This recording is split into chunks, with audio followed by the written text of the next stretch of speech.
Boa noite. Boa noite.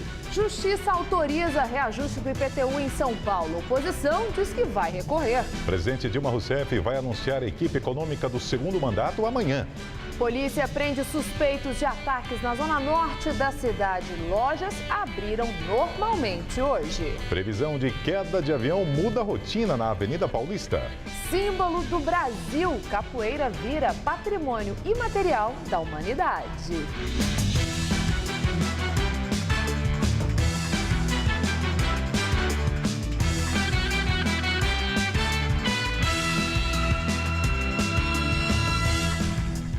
Após suposto toque de recolher, o comércio volta a funcionar normalmente na zona norte de São Paulo. O policiamento foi reforçado na região. O clima nos bairros da Zona Norte estava mais calmo hoje de manhã, mas ontem o comércio, que costuma fechar até 9 da noite, encerrou as atividades bem mais cedo.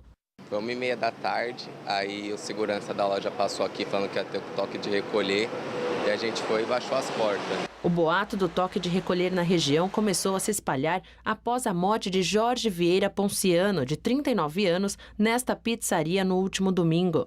A polícia investiga se ele tem envolvimento com a facção criminosa PCC. Começou a passar um monte de viatura, os policiais já estavam parando nas esquinas assim, das ruas, assim, e o pessoal estava meio que assustado, né? Na segunda-feira, em conversas pelas redes sociais, um homem não identificado avisa sobre supostos ataques a ônibus no dia seguinte. Salve geral amanhã, queimando tudo os busão aí, tudo parado, certo, molecadinha? Pode fechar as portas de ferro também. Um ônibus e um carro foram incendiados na Avenida Zakinash, no bairro Carandiru, nesta terça-feira. E os boatos de ataques continuaram nas redes sociais. Hoje, às 9 horas, na Avenida Ed, com a Avenida Conceição, vai reunir todo mundo ali e a gente vai fazer o alvoroço. A nossa equipe foi para o local ontem no horário do suposto ataque e encontrou diversas viaturas da Força Tática da Polícia Militar. O helicóptero Águia auxiliou as equipes. As ruas da região estavam vazias. Este posto de gasolina fechou antes das 10 horas da noite. De acordo com o delegado titular da seccional aqui da Zona Norte, 4 pessoas foram flagradas mandando os comerciantes fecharem as lojas. 2 adultos foram presos e 2 menores encaminhados à Fundação Casa. Já quanto aos veículos incendiados, a seccional informa que 12 pessoas já foram identificadas. 7 adultos como mandantes e 5 adolescentes que teriam ateado fogo. Outra possibilidade para os atos de vandalismo é a prisão de Márcio Geraldo Alves Ferreira, o Buda. Ele seria o comandante do tráfico de drogas na Zona Norte. A Polícia Militar não confirma toque de recolher nem represálias, mas reforçou o policiamento na Zona Norte da capital por precaução. Por medida de cautela, nós fizemos as mobilizações das polícias. Nós não temos ainda a identificação do motivo, né, desses boatos, dessas informações. Nós estamos analisando esses fatos. Faculdade de Medicina da USP proíbe festas e consumo de bebidas alcoólicas na instituição. Também foi aprovada a criação de um núcleo de direitos humanos na faculdade. A decisão foi tomada após a avaliação do relatório da comissão que investiga denúncias de estupro, racismo e homofobia no campus da faculdade. A decisão de suspender por tempo indeterminado as festas e a venda de bebidas alcoólicas dentro do campus foi oficializada pelo corpo diretivo da Faculdade de Medicina da USP nesta manhã. As medidas entraram em discussão há cerca de 2 meses, depois que o Ministério Público de São Paulo começou a investigar casos de violência, racismo e abuso sexual nas dependências da faculdade. Até agora, já foram realizadas 2 audiências públicas e pelo menos 8 casos de abuso estão sendo investigados. 2 deles vieram a público nesta terça-feira, na segunda audiência. 2 alunas que não quiseram se identificar relataram casos de estupros na faculdade. Um em 2011 em uma festa da Atlética da Medicina e outro em 2012 em um evento dentro do campus. A diretoria anunciou ainda a criação de um centro de defesa de direitos dentro da faculdade, com psiquiatras, psicólogos, assistentes sociais e advogados. O objetivo é facilitar a formulação de denúncias e o encaminhamento para as autoridades, além de dar assistência aos alunos que forem vítimas de violência. Nesta tarde, ainda havia cartazes de protesto contra a impunidade espalhados em frente ao portão principal da faculdade. Nenhum aluno quis falar sobre a polêmica que ronda o local. 170 cidades americanas realizam protestos depois de um júri do estado do Missouri decidir não indiciar um policial branco que matou um jovem negro desarmado. O policial falou à televisão americana. Em Ferguson, na segunda noite de protestos, tinha menos gente nas ruas e menos vandalismo, mas a tensão segue alta. 2.000 homens da Guarda Nacional reforçaram o policiamento na região. Não houve mais saques e incêndios, mas uma viatura da polícia foi virada. Alguns manifestantes foram detidos. Os protestos foram pacíficos na maioria das grandes cidades, como Los Angeles, Boston e na capital Washington, onde a marcha reuniu mais de 1.000 pessoas. Em Nova York, a manifestação aconteceu no centro de Manhattan e no túnel que liga a ilha a New Jersey. Algumas pessoas foram detidas por tentar bloquear o trânsito. Em Oakland, na Califórnia, arruaceiros aproveitaram o movimento para saquear lojas. Alguns grupos bloquearam ruas colocando fogo em lixo. Em entrevista à rede americana de TV ABC, o policial Darren Wilson disse que tem a consciência tranquila e afirmou que fez seu trabalho de forma correta. Apesar de testemunhas dizerem que o adolescente estava com as mãos para cima, Wilson sustenta que o jovem agarrou a arma dele e ia atirar, e que sua reação não teve nada a ver com racismo. Acidente choca a pequena cidade de Tulsa, no estado americano de Oklahoma. Uma criança de 3 anos atirou e matou a mãe dentro de casa. Krista Engels, de 26 anos, veterana do Exército, estava em casa com um menino de 3 anos e um bebê de 1 ano. Ela trocava a fralda do bebê quando o outro filho atirou com uma pistola semiautomática. A avó, que mora na mesma casa, encontrou Krista baleada. Especialistas conversaram com a criança, que contou ter atirado na mãe. O marido é caminhoneiro e estava viajando. Segundo a polícia, havia várias armas na casa. Bom, em nota, a TAM informou que realiza manutenções preventivas com regularidade em toda a sua frota. A empresa também afirmou que, por medida de segurança, considerou o alerta e permaneceu atenta às operações no período citado. Quando a Sabesp começou a utilizar o volume morto do sistema Cantareira para abastecer a população, logo surgiram dúvidas dos consumidores sobre a cor, o sabor e a qualidade dessa água. Hoje, o Jornal da Gazeta, edição das 10, visitou o laboratório da Sabesp, onde técnicos provam as amostras de água em um processo bem parecido com a degustação de vinhos. É neste laboratório da Sabesp, na Zona Norte de São Paulo, que técnicos testam, analisam e medem como anda a qualidade da água consumida na região metropolitana. Antes de chegar na torneira da nossa casa, os técnicos da Sabesp experimentam a água. Literalmente, eles passam por uma técnica como a de degustação de vinho. Primeiro, sentem o odor e depois bebem as amostras. Nós sentimos o odor de 4 amostras e sempre 2 águas não tratadas, a gente só faz odor, e 2 águas tratadas, a gente faz o odor e degustação no final, para sentir todas as características de paladar e de sabor. São 21 especialistas treinados que se revezam uma vez por semana para a análise sensorial. As impressões são classificadas a partir desta roda, que separa odores em 8 tipos e 4 grupos de sabores. O resultado ajuda a determinar se há necessidade de mudança no tratamento. As amostras coletadas do chamado volume morto do sistema Cantareira também passam por aqui. A reserva técnica, ela é a mesma água que sempre foi servida. Então, não tem muita diferença. Houve diferença nas intensidades, mas essas intensidades também, elas variam mesmo com o tempo, é sazonal, né? Um período, o odor ele aumenta um pouquinho no manancial, em outros períodos ele diminui, e isso é normal. Segundo a supervisora do laboratório da Sabesp, as mudanças de odor e sabor na água relatadas por alguns consumidores nos últimos meses não têm relação com a qualidade. O que pode estar acontecendo é que a população deve estar estranhando o manancial que abastece a sua residência, porque houve alteração né? Hoje pode ser que você era abastecido por um sistema e hoje você é abastecido por outro que tem outras características. Tá? Mas isso não há nada a ver com potabilidade, a água continua segura para consumo. Isabel é química e garante que em São Paulo, a água da torneira, que tenha cheiro esquisito ou cor esbranquiçada, não provoca doença.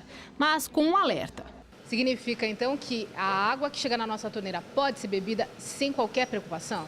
A única preocupação que o consumidor tem que ter é sempre tomar cuidado com a manutenção da sua caixa d'água, né? Isso tem que ser feito a cada 6 meses a limpeza. Isso realmente pode ser um fator que influencia. De resto, posso beber tranquila? Tranquila. São Paulo teve hoje um dia de chuvas fortes. Houve alerta para enchentes e diversos pontos sofreram com alagamentos. O aeroporto de Congonhas chegou a ficar fechado. Em Diadema, um deslizamento matou 2 pessoas. E será que continua chovendo amanhã? Mariana Armentano traz em detalhes a previsão do tempo para todo o estado de São Paulo. Deve chover forte amanhã aqui no estado de São Paulo, por isso é bom não esquecer o guarda-chuva. O ar quente e úmido, aliado a um sistema de baixa pressão que está no oceano, continua mantendo o tempo instável aqui no Sudeste. Para São Paulo, em relação a hoje, poucas mudanças previstas. O dia será de muitas nuvens, chuva a qualquer hora, breves aberturas de sol e períodos de mormaço. Os termômetros vão marcar 33 graus em Votuporanga, 31 nas cidades de Bauru e São José do Rio Preto e na região de São José dos Campos, máxima de 26 graus. Ainda há previsão de chuva forte localizada em todo o estado, inclusive aqui na Grande São Paulo, o que pode elevar um pouco mais os índices dos reservatórios. Vamos às temperaturas? Nessa madrugada, mínima de 20 aqui na capital paulista e máxima amanhã à tarde de 27 graus. Na sexta-feira, a máxima cai para 25, mais volta aos 27 graus no sábado e o tempo fica firme no final de semana. Dados oficiais mostram que o desmatamento na Amazônia Legal caiu 18% em um ano. A informação foi divulgada pelo Ministério do Meio Ambiente. De acordo com o Instituto Nacional de Pesquisas Espaciais, foram desmatados 4.848 quilômetros quadrados de vegetação entre agosto de 2013 e julho de 2014. No ano passado, o total desmatado foi de 5.891 quilômetros quadrados. Na semana passada, a ONG Amazon havia divulgado uma tendência de alta do desmatamento. Mas, segundo o governo federal, a metodologia usada pelo Ministério e pelo Amazon são diferentes. Justiça de São Paulo derruba a liminar que impediu o aumento do IPTU na cidade. A lei que autoriza o reajuste foi aprovada em novembro do ano passado. Em entrevista coletiva, agora à noite, o secretário municipal de Finanças disse que a Prefeitura vai enviar uma proposta à Câmara dos Vereadores para que os contribuintes não precisem pagar o imposto retroativo. A aplicação da lei foi autorizada hoje pelo Tribunal de Justiça de São Paulo. O aumento aprovado no ano passado na Câmara estava suspenso por força de uma liminar da Federação das Indústrias do Estado de São Paulo, a Fiesp, e do PSDB, que consideravam o reajuste abusivo. A partir de janeiro de 2015, segundo a decisão, imóveis comerciais terão aumento de até 35% no IPTU e os residenciais de até 20%. A oposição estuda entrar com recurso para impedir novamente a aplicação da lei e diz que o aumento do imposto deveria se basear apenas na inflação. Os tucanos alegam que o contribuinte é quem vai pagar o preço. Porque entendemos que o IPTU, na forma como foi feita, o nível de trava que foi colocado muito alto, incompatível com a atividade econômica da cidade de São Paulo, que vai criar sérios prejuízos. Para o comércio, principalmente, obviamente que você vai repassar isso para alguém, que vai repassar, acaba repassando para o consumidor. Enfim, então uma série de problemas que um aumento exagerado como esse acaba criando tanto para o cidadão como para a atividade comercial. O prefeito Fernando Haddad considera o aumento uma forma de se fazer o que ele chama de justiça social na cidade e lembra que os mais pobres terão redução no pagamento do imposto. As isenções vão atingir 330 mil imóveis na capital. O aumento nos tributos vai gerar 800 milhões de reais aos cofres municipais, mas, segundo os vereadores da base aliada, o dinheiro será revertido em obras para a cidade.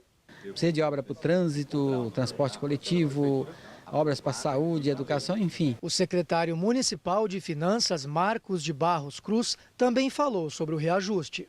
Nós teríamos que fazer uma cobrança adicional em 2014, mas a Prefeitura não pretende fazer isso. A Prefeitura vai mandar um projeto de lei para a Câmara nos próximos dias, pedindo autorização para fazer o perdão da cobrança adicional de 2014.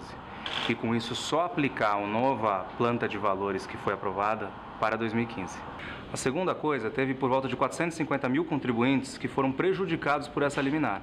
Eles teriam direito a ter pago em 2014 menos imposto do que de fato eles pagaram. Isso aqui nós vamos honrar e nós vamos devolver o dinheiro que eles pagaram a mais, mesmo não tendo arrecadado o IPTU, nós vamos devolver. E o terceiro pedido que nós vamos fazer no projeto de lei para a Câmara é que a gente amenize os aumentos previstos para 2015, de forma que o aumento máximo para os contribuintes residenciais de 2015 seja de até 20% em relação a 2013 e não em relação a 2014. Sessão de votação da meta fiscal é adiada por falta de quórum e é marcada por confusão.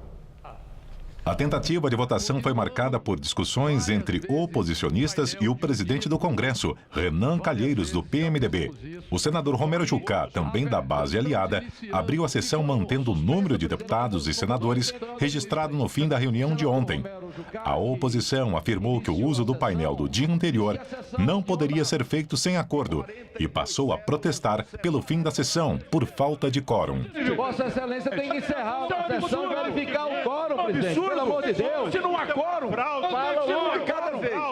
O líder do DEM na Câmara, Mendonça Filho, chegou a gritar com Renan Calheiros. Vossa Excelência vem me tirar daqui da tribuna? Ao ver uma câmera sempre assim. Está pensando que Vossa Excelência vai mandar em mim da forma que Vossa Excelência não pode ficar aí gritando. Vossa Excelência... Mesmo com o microfone cortado, o líder do DEM continuou seu discurso e seguiu para a mesa diretora. Vossa Excelência... Não vai mandar calar ninguém. Não vai mandar calar ninguém.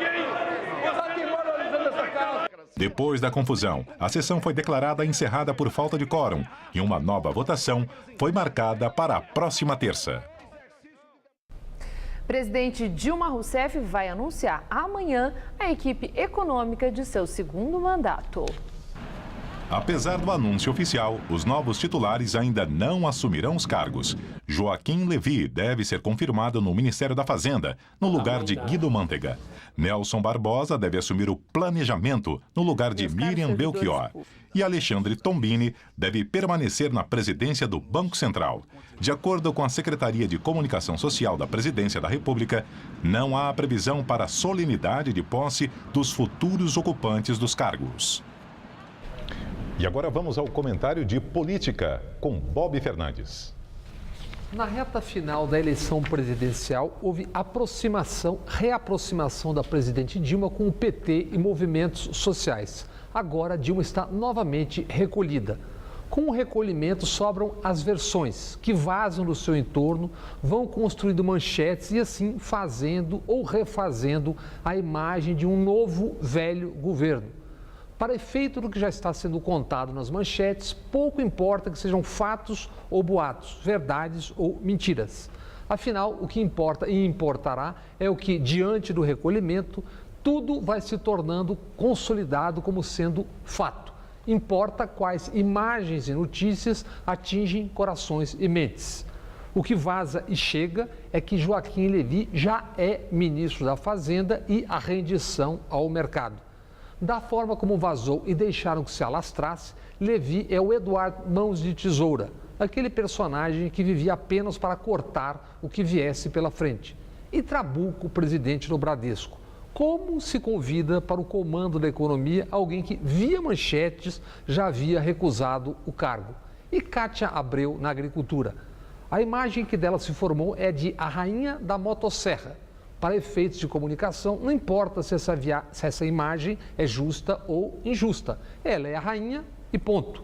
Deveria ser claro, mas não é, que o significado social e político de cada ministro é mais benéfico ou mais desastroso do que a leitura que se faça de fatos ou boatos. Mas, para efeitos de comunicação, vazados dessa maneira, tais convites configuram derrotas. Isso numa época de derrotas como a da Petrobras, de custos vários ainda insondáveis. A presidente, é evidente, enfrentará tentativas de derrubá-la. Alguns dos setores derrotados nas urnas alardeiam essa intenção diariamente. Diante de tanto, essa sequência inicial de trapalhadas é sinal inequívoco do erro que é o recolhimento e, novamente, o encastelamento. A eleição reaproximou a presidente e movimentos sociais. Recolhimento e erros que prossigam em sequência podem levar a uma perigosa encruzilhada. Boa noite. Justiça da Suíça autoriza o repatriamento do dinheiro bloqueado em nome do ex-diretor de abastecimento da Petrobras, Paulo Roberto Costa.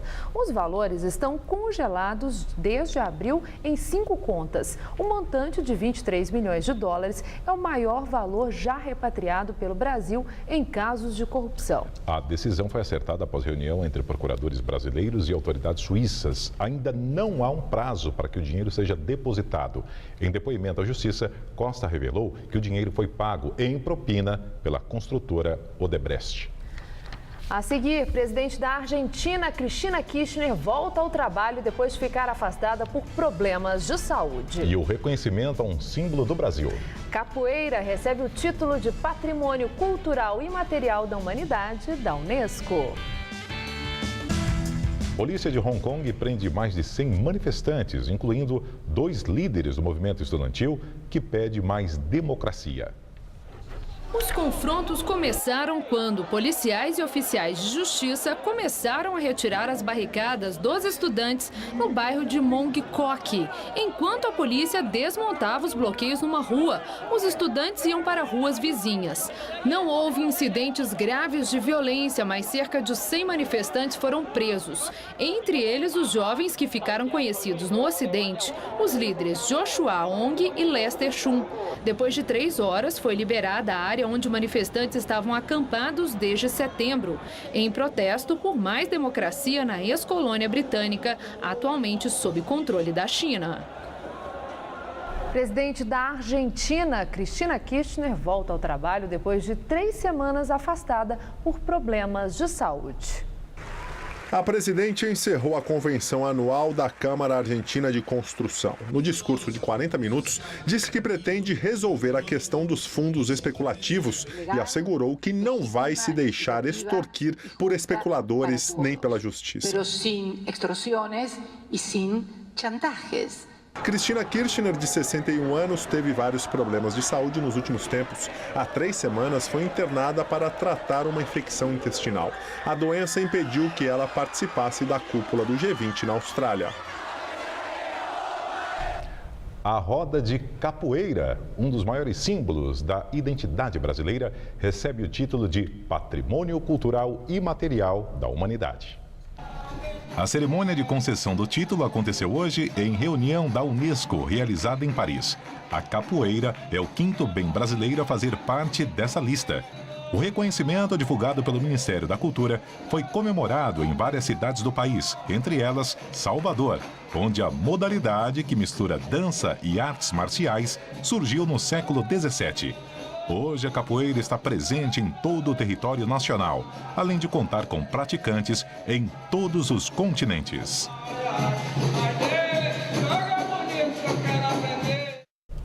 E a edição das 10 do Jornal da Gazeta termina aqui. Uma boa noite. Fique agora com o Rony Von no Todo Seu. Uma ótima noite para você. Até amanhã, hein?